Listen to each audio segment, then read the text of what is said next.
There's something magical about flipping through an old yearbook. The smell of pencil shavings, the echo of leather shoes on waxed linoleum, and the sound of the school bell ringing in the morning air. Back in the 1960s, American classrooms looked a whole lot different, and so did the rules. What was normal back then might raise some eyebrows or even spark outrage today. From strict dress codes to paddles in the principal's office, school rules weren't just about learning.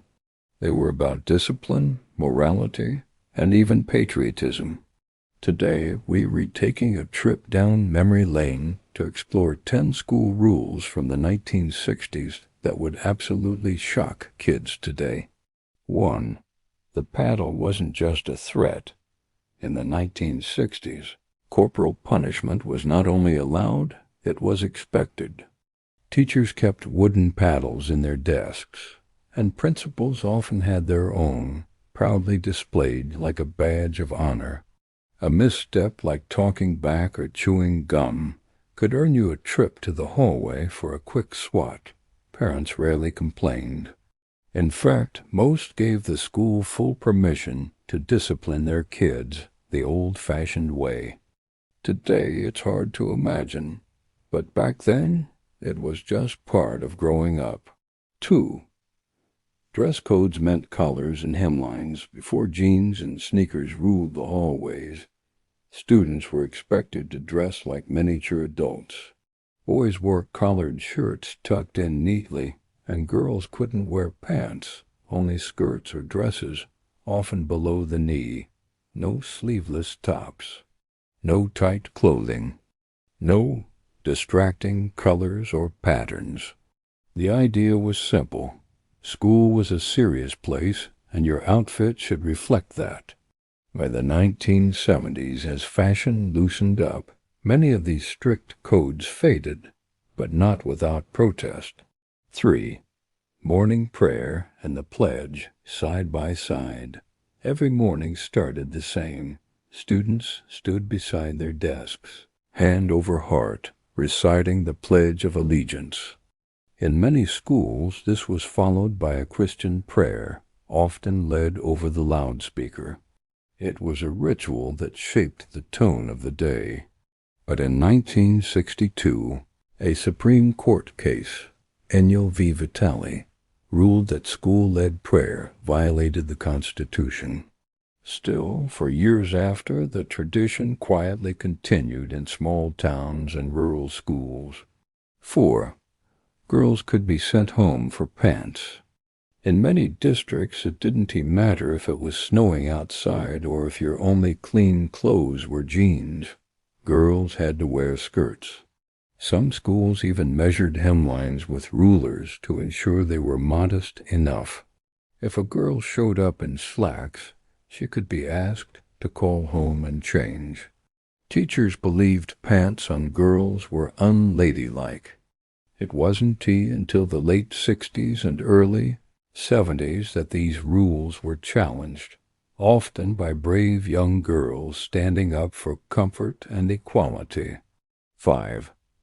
No left-handed writing allowed. Believe it or not, being left-handed was once seen as a problem. Some teachers believed it was a bad habit or even a sign of rebellion. Left-handed students were told to switch hands, and some were even physically forced to write with their right.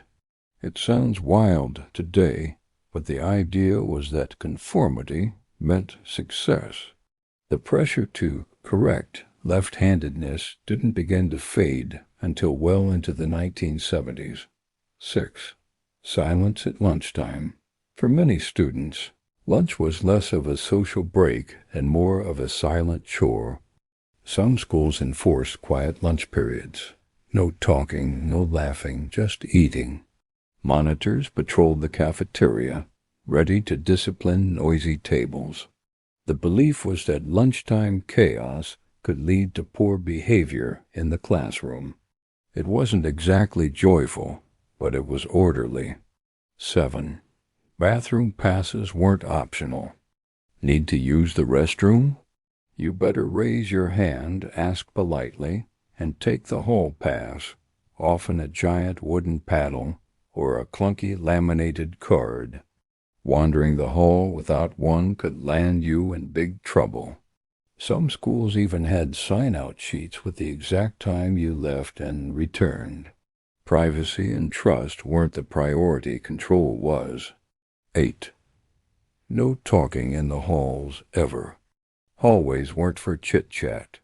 In many schools, talking while walking to class was considered disruptive and punishable. Students were expected to walk in straight lines, single file, with lips zipped. Teachers stood outside their classrooms to enforce the rule. The goal? Total order and discipline. Today's loud, colorful hallway scenes would feel like a different universe to a 1960s principal. 9. Citizenship grades on the report card. It wasn't just math and science, your attitude and behavior were graded too. Citizenship appeared on many report cards and measured things like respect, obedience, and cooperation. A student could have straight A ace in academics, but still get a C in citizenship for being disruptive or talkative. These grades often mattered just as much to parents as test scores.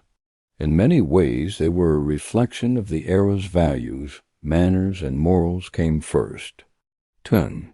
Pregnant students were expelled. Perhaps the most heartbreaking rule of all. If a girl became pregnant, she was often expelled or quietly asked to leave.